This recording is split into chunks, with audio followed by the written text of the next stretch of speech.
नमस्कार दोस्तों, आप सभी का स्वागत है एक बार फिर बिंदास खबरें में। जी हां, आपको बता दें कि कुछ बेहद बड़ी और अहम खबरें निकल कर आ रही हैं। जानेंगे एक एक करके विस्तार से। लेकिन इससे पहले अगर आप भी चाइनीज सामान का बहिष्कार करते हैं तो इस वीडियो को लाइक कीजिए और देखते रहिए।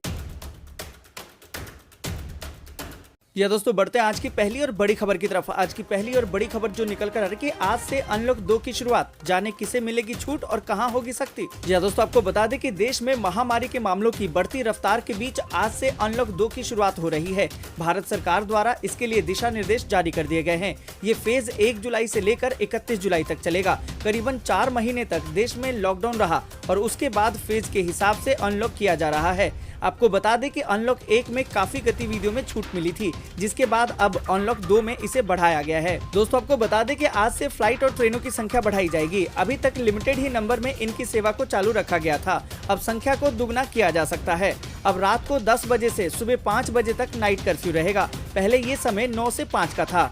आपको बता दें कि दुकानों में 5 लोग से ज्यादा भी जुट सकते हैं, लेकिन इसके लिए सोशल डिस्टेंसिंग का पूरा ख्याल रखना होगा। 15 जुलाई से केंद्र और राज्य सरकारों के ट्रेनिंग इंस्टीट्यूट में कामकाज शुरू हो सकेगा। आपको बता दें कि स्कूल कॉलेज 31 जुलाई तक बंद रहेंगे। आगे का फैसला राज्य सरकारों से विमर्श के बाद होगा। दोस्तों, आपको बता दें कि metro rail, cinema halls, gym, swimming pool, entertainment park, theatre, bar, auditorium, assembly, ये सारी चीजें अभी बंद रहेंगी। दोस्तों, हम भी आपसे यही कहना चाहेंगे कि जब तक जरूरी ना हो घर से बाहर ना निकलें। अगर बाहर निकलते हैं तो मास्क पहने और सोशल डिस्टेंसिंग का पालन जरूर करें। दोस्तों, आगे बढ़ें उससे पहले वीडियो को लाइक और शेयर जरूर कर दें, क्योंकि आपका एक छोटा सा लाइक हमारी मेहनत का फल होता है। और इसी के साथ बढ़ते हैं अगली बड़ी खबर की तरफ। अगली बड़ी खबर जो निकल कर आ रही है कि सूत्रों ने कहा कि चीन के शातिर प्रस्ताव को भारत ने सिरे से किया खारिज। पेंगोंग त्सो को लेकर मतभेद अभी भी बरकरार। या दोस्तों, आपको बता दें कि एलएसी पर तनाव कम करने के लिए भारत चीन के बीच कमांडर लेवल की कल यानी कि मंगलवार को मैराथन बैठक हुई।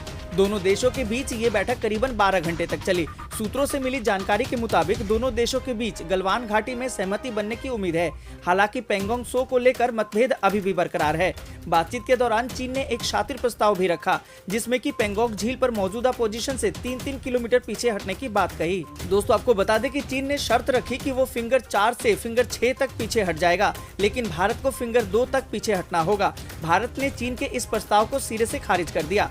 सूत्रों ने बताया कि बैठक के दौरान प्रतिनिधिमंडल ने इलाके में चीन के नए दावे पर चिंता जताई और पुरानी स्थिति बहाल करने और तत्काल चीनी सैनिकों को गलवान घाटी, पेंगोंग त्सो और अन्य इलाकों से वापस बुलाने की मांग की है। दोस्तों, आपको बता दें कि हालांकि भारत के कड़े रुख का असर दिखना शुरू हो गया है।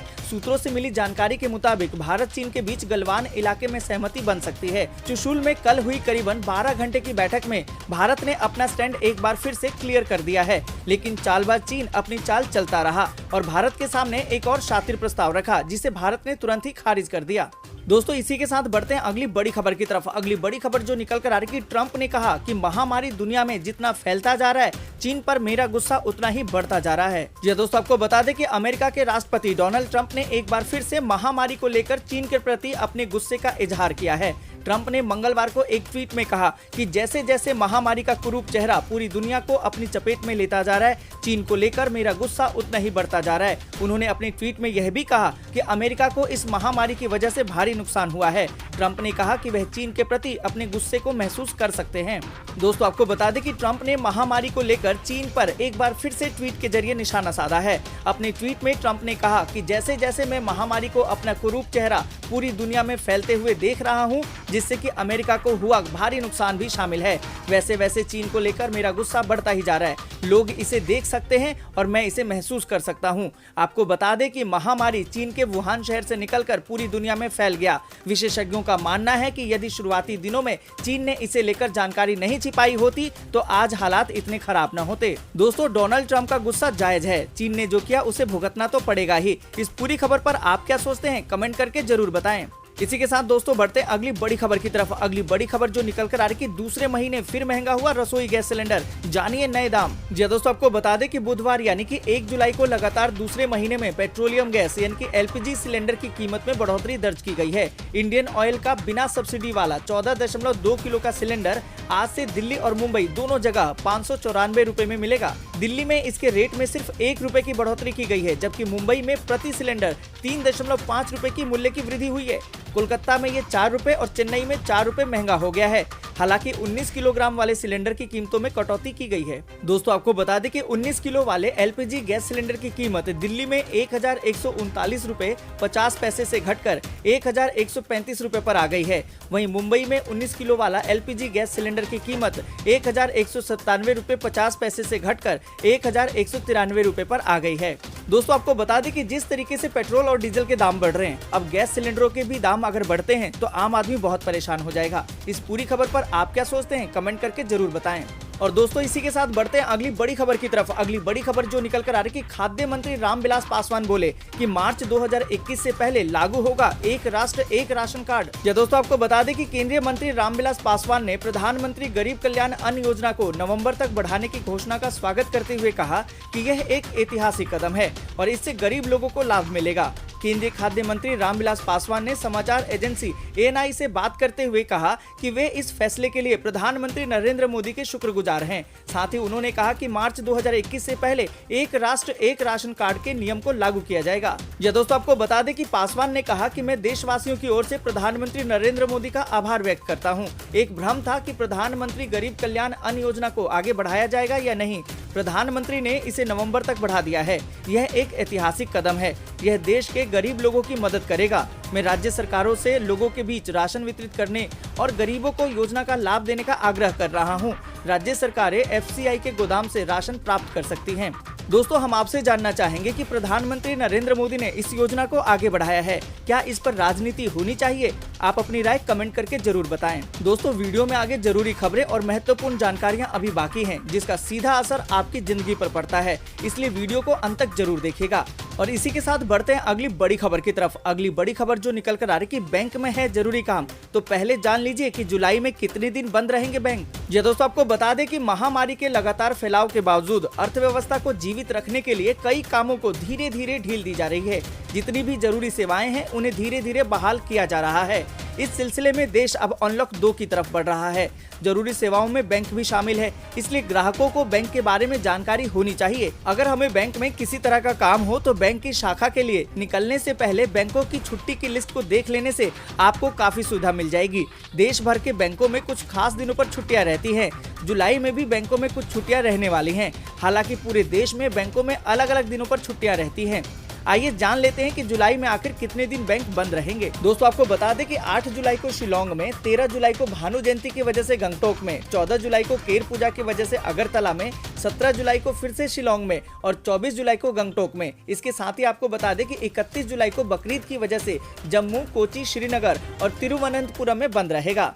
दोस्तों अगर आपको बैंक का कोई भी काम निपटाना है तो इन छुट्टियों को ध्यान में रखते हुए उन्हें पहले ही निपटा लें। दोस्तों इसी के साथ बढ़ते हैं अगली बड़ी खबर की तरफ। अगली बड़ी खबर जो निकल कर आ रही है, पेंगोंग को लेकर तनाव अभी भी जारी। भारत चीन ने लद्दाख में चारों मोर्चों पर बढ़ाई सैनिकों की तैनाती। दोस्तों आपको बता दें कि भारत और चीन के बीच लद्दाख में सीमा पर तनाव लगातार बढ़ता जा रहा है और खत्म होने का नाम नहीं ले रहा। दोनों देशों के बीच 4 पॉइंट पर सेना को पीछे हटाने पर बात चल रही है। एक तरफ तो चुशुल में दोनों देशों की सेनाओं के कमांडर मिल रहे हैं, लेकिन इससे इतर LAC के दोनों ओर पिछले 3 दिनों में सेना की मौजूदगी बढ़ गई है। लगातार सैनिकों की संख्या बढ़ती जा रही है, जो तनाव की स्थिति को दर्शाती है। दोस्तों आपको बता दें कि भारतीय सेना ने अपनी मौजूदगी को काफी हद तक मजबूत कर लिया है।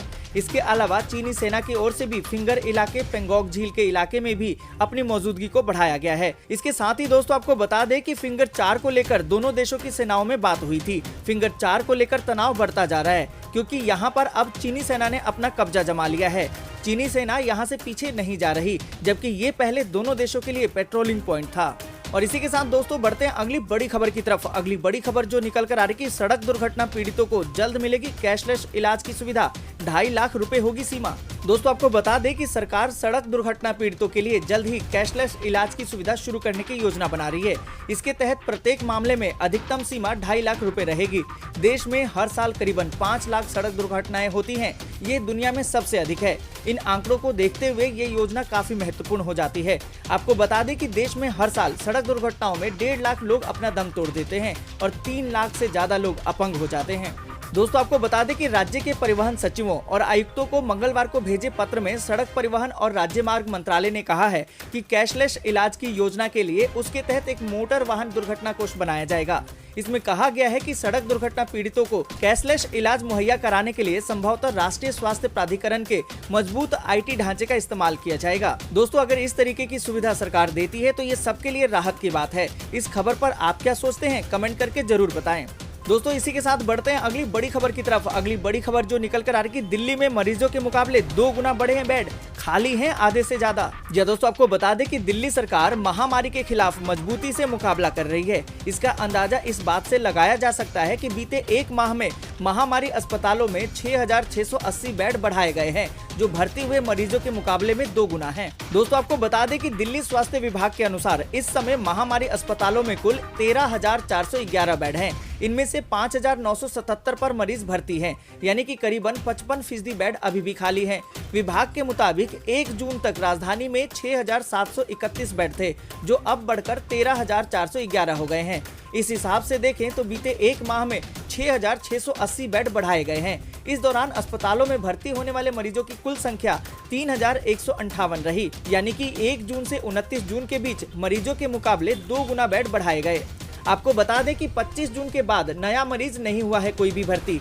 1 जून से 25 जून के बीच महामारी अस्पतालों में मरीजों की संख्या बढ़ रही थी, लेकिन अब ये संख्या घट रही है। आपको बता दें कि 25 जून को महामारी अस्पतालों में कुल 6,241 मरीज भर्ती थे, जिनकी संख्या अब घटकर 5,977 हो गई है, यानी बीते 4 दिनों में अस्पतालों से 264 मरीज ठीक होकर घर जा चुके हैं और कोई नया मरीज अभी भर्ती नहीं हुआ है। दोस्तों जिस तरीके से महामारी तेजी से बढ़ रही है और दिल्ली सरकार इससे मुकाबला कर रही है और इसका समाधान भी ढूंढ रही है, परंतु इसमें आम नागरिक को भी साथ देना होगा, उन्हें लापरवाह होने से बचना होगा। इस पूरी खबर पर आप क्या सोचते हैं, कमेंट करके जरूर बताएं। दोस्तों इसी के साथ बढ़ते हैं अगली बड़ी खबर की तरफ। अगली बड़ी खबर जो निकल कर आ रही है, मुंबई में आज से चलेंगी 350 और लोकल ट्रेनें, सरकारी कर्मचारी ही कर पाएंगे यात्रा।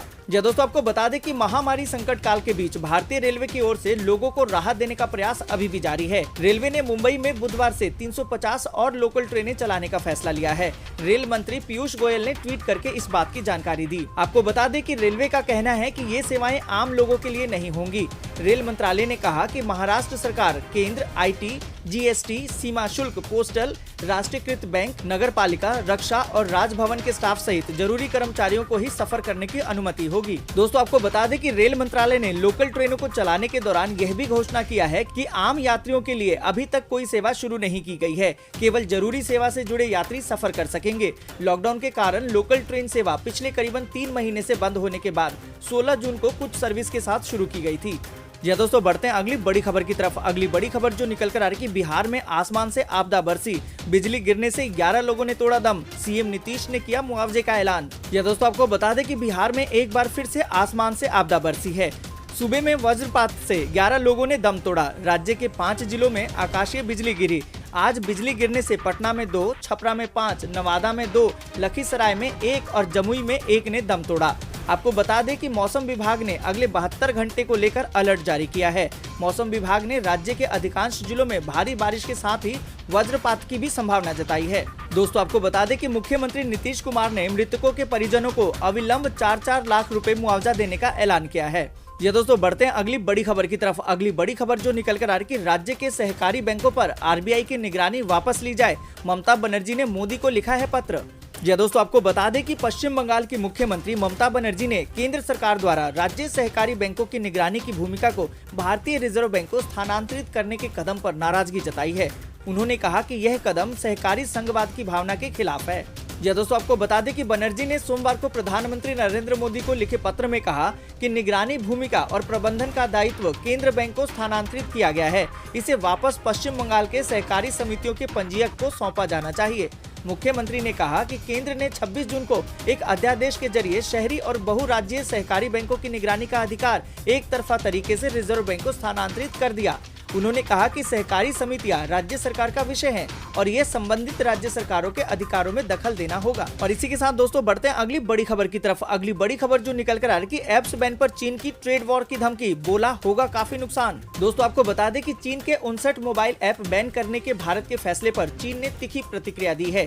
चीन की कम्युनिस्ट पार्टी के नियंत्रण वाले अखबार ग्लोबल टाइम्स ने लिखा है कि ऐसे कदम के फलस्वरूप भारत को चीन के साथ ट्रेड वॉर को नजरअंदाज नहीं करना चाहिए। अखबार ने लिखा कि चीन का संयम कोई वजह नहीं हो सकती कि भारत चीनी कंपनियों पर कार्रवाई करे। दोस्तों आपको बता दें कि चीनी अखबार ने 2017 के डोकलाम विवाद का जिक्र करते हुए लिखा कि बीते कई सालों के दौरान कभी कभी चीन और भारत सीमा पर कुछ विवाद हुए, लेकिन ट्रेड वार दोनों देशों के लिए असामान्य होगा। 2017 के डोकलाम विवाद के दौरान भी भारत का आर्थिक नुकसान सीमित रहा था, क्योंकि संकट के बाद द्विपक्षीय व्यापार को जल्द ही शुरू कर दिया गया था। और दोस्तों इसी के साथ बढ़ते हैं अगली बड़ी खबर की तरफ। अगली बड़ी खबर जो निकल कर आ रही कि खतरे में नेपाल के प्रधानमंत्री की कुर्सी। केपी शर्मा ओली ने बुलाई है कैबिनेट की बैठक। दोस्तों आपको बता दें कि नेपाल में सियासी हलचल तेज हो गई है। भारत विरोधी प्रस्ताव पारित करने को लेकर प्रधानमंत्री केपी शर्मा ओली की मुश्किलें बढ़ती जा रही हैं। नेपाल के सत्तारूढ़ कम्युनिस्ट पार्टी के वरिष्ठ नेताओं ने पार्टी की स्थायी समिति की बैठक में ओली से इस्तीफे की मांग की है। इसके बीच ओली ने आज सुबह मंत्रियों के साथ परामर्श करने के लिए कैबिनेट की बैठक बुलाई है। दोस्तों आपको बता दें कि नेपाल के पूर्व पीएम और कम्युनिस्ट पार्टी के अध्यक्ष पुष्प कमल दहल प्रचंड ने मंगलवार को केपी शर्मा ओली से इस्तीफे की मांग करते हुए कहा कि हाल में उनके द्वारा की गई भारत विरोधी टिप्पणी न तो राजनीतिक रूप से सही है और न ही राजनीतिक रूप से उचित है। दोस्तों आज के लिए बस इतना ही। वीडियो को लाइक और शेयर जरूर करें। अगर अभी तक आपने चैनल को सब्सक्राइब नहीं किया है तो सब्सक्राइब करें, बेल के आइकन को दबाएं, ऑल नोट